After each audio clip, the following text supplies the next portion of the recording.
Hello, everybody. My name is Cynthia Kane, and welcome to this online session for your Composition 2, EG102, Library Session Number 2, dealing with your multimodalities. I've given you my email address there, ckane1@emporia.edu. And at the end of this presentation, I will show you some other ways that you can contact us at the library, even though we are doing online classes for the rest of this semester, so that you can always get help, not only with this multimodal project, but for any other research needs or questions that you have during the rest of this semester. So what we're going to be doing in this presentation is talking about your upcoming multimodal project once you have finished your multi-source research essay. And what you're going to be doing with this one is actually taking particular facts from your essay and thinking about how you would actually convey those in a different way through a video, audio, other multimodal form to an audience so that they're really getting the basic facts about what you've written about in your research essay. So I want you to think about these questions. Have you ever created a video and uploaded it to YouTube? Have you ever live streamed an event or an activity on Facebook or other social media, or have you watched a live stream? Have you ever created a PowerPoint presentation, which most of us have by this point in time? Have you ever created a website, or have you created a flyer or a handout or a brochure or even a poster for a poster session? And I think, again, most of us have done this. Have you taken a selfie or taken another photo, edited it with filters, and then posted it on Instagram or Snapchat or other social media? Probably most of us have done at least one of these activities, and many of us have done all of them. Well, if you've ever done any of those activities, you've already created a multimodal presentation, even though you might not have actually known that it was called multimodal. So a multimodality is just simply different modes of communication, sort of combining communication modes, such as video or audio or images, and is used to compose messages and create meaning for intended audiences.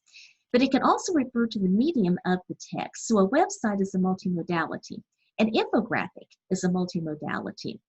A presentation or a poster or a flyer or a brochure, those are all multimodalities because they're combining different elements such as writing, images, recorded audio, recorded video, and how that information is organized and laid out. This is part of what we're going to be covering in this presentation. So again, for your next project, after you've done your multimodal or your multi-source persuasive research paper, you're going to be taking specific facts and thinking about what you want to communicate to your audience. So what we're doing in this online library session is identifying some different ways that information is consumed. We're going to be evaluating some different examples of multimodalities, figuring out what works and what captures our attention. And then in our next video tutorial, we're going to be helping you select a specific multimodality that will be appropriate for your topic using a variety of free programs that are available online. So what we're going to do is ask ourselves some different questions. A lot of multimodalities can be advertisements. They can be TV advertisements, online ads, things that we see in print.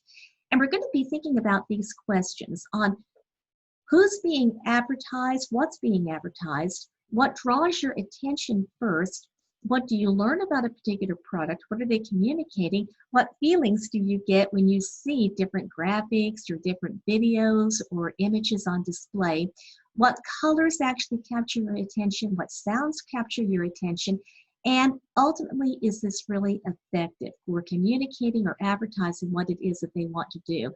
And that has a huge impact, again, on the ultimate multimodal project that you will be producing.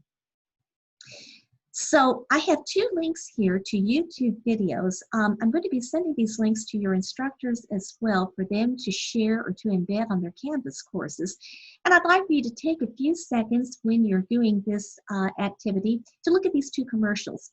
The first is advertising a Ford Mustang, and the second is advertising Doritos.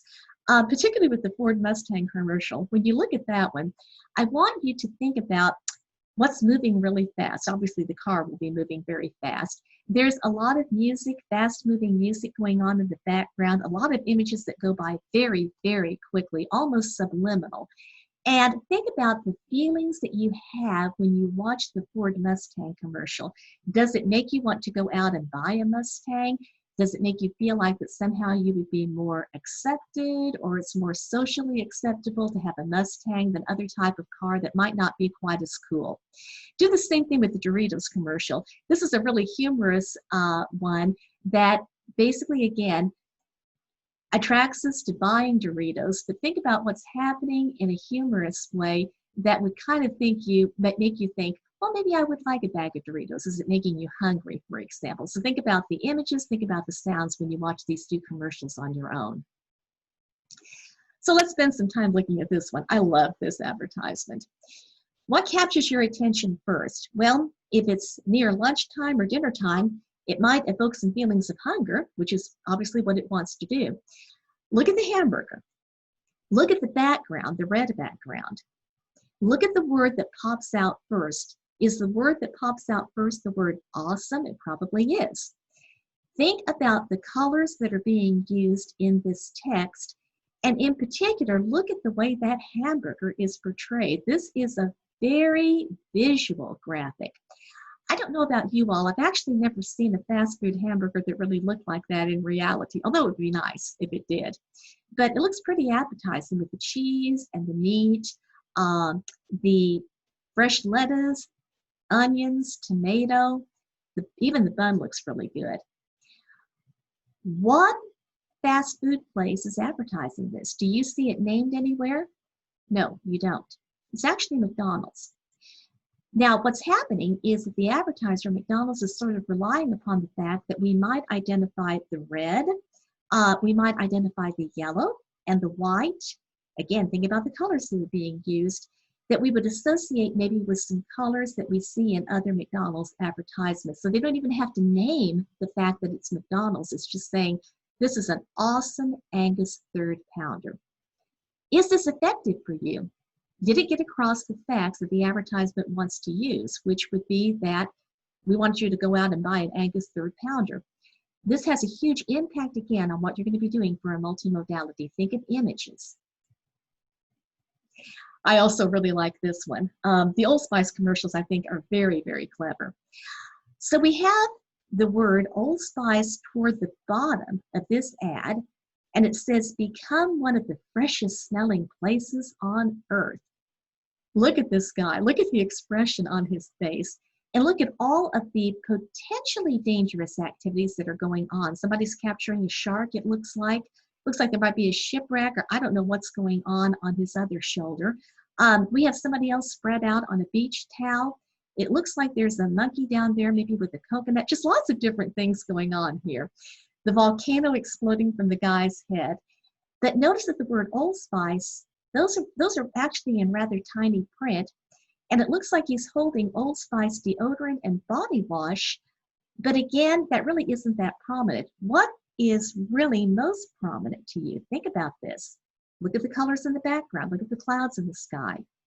Look at the images. What message are you getting? What feelings are you getting when you look at this advertisement? Again, this is all part of multimodality, combining a lot of different ways of communicating information to an audience. Now, this ad popped up on Facebook, and this is an ad for Men's Warehouse. But again, look at the expression on this guy's face. I love expressions because I think that does convey a lot visually.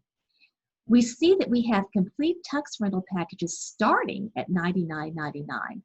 Now, they're probably going to be a lot more expensive than that, but what stands out? $99.99. And the guy looking very, very cool. He manages to look kind of formal and casual at the same time. Again, this is a huge thing in terms of images when you decide that you're going to do a particular multimodality. So for example, if you're doing an infographic, think about the images that you would choose. Think about the actual text. Think about the size of your font and the colors and what's going to stand out. And this is going to be particularly evident in the last one that we're looking at. So this is a flyer advertising a free community sign language class. Does the contrast between the darker background and the lighter print, does that work for you? Does it stand out? Does it not stand out? How much information is actually on this flyer? This is something you want to be aware of as well. You don't want to overwhelm your audience with too much text with a multimodality if you're doing a flyer or an infographic or even a website for that matter. They're focusing more upon the specific facts. It's Mondays from 6:30 to 7:30 in the Union. We have the dates. It looks like I have an email address if I have any questions, and I can follow them on Facebook. Just the facts, just what I need to know. If I have any other questions, I can contact people for more information. So this could be effective in the sense that it's just saying, free community sign language class, what am I going to learn? When is it? Where is it? Who can I contact? Again, think about the information that you need and perhaps the information that you don't need to include for your multimodality project. In our next video tutorial, I'm going to be showing you some different free software programs that you can use to create a type of multimodality, and you'll have an opportunity to brainstorm on your own on what multimodality is going to work best for you. A website, a graphic, a flyer, an infographic, something that's going to work for you. So we'll have some materials that you'll be able to look at on your own as well.